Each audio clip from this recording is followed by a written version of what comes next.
वकील साहब। Your honour, कौमी खजाने के हर नोट, हर सिक्के का महरम था। ये शख्स पाकिस्तान का 3 बार वजीर आजम था।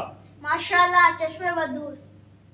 इसने अपनी भूखी कौम के 300 अरब चुराए हैं। इन पैसों से लंदन में मेफेयर फ्लैट्स बनवाए हैं।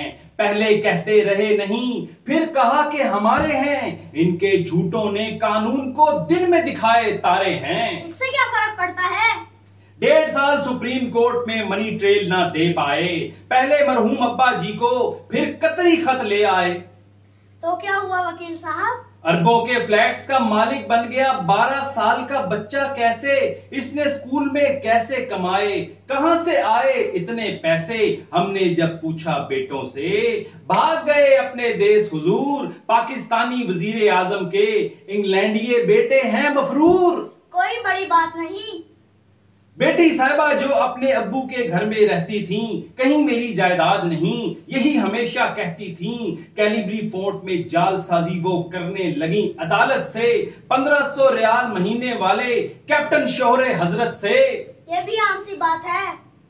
इनके बायस पूरी मिल्लत दुनिया में बदनाम हुई। इस करप्शन के बायस गुर्बत मुल्क में आम हुई। कानून को धोखा देते रहे बाप बेटी और 2 सपूत। खरबों की इस दौलत का दे पाए ना एक सबूत।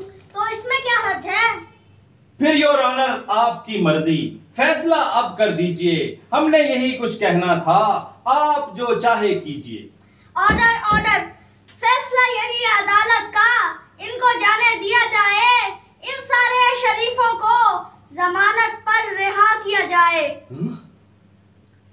अब बोलिए अगला केस, जल्दी खोलिए अगला केस। अगला केस योर ऑनर है आटे की एक बोरी का, भूख के मारे मुजरिम की छोटी सी एक चोरी का।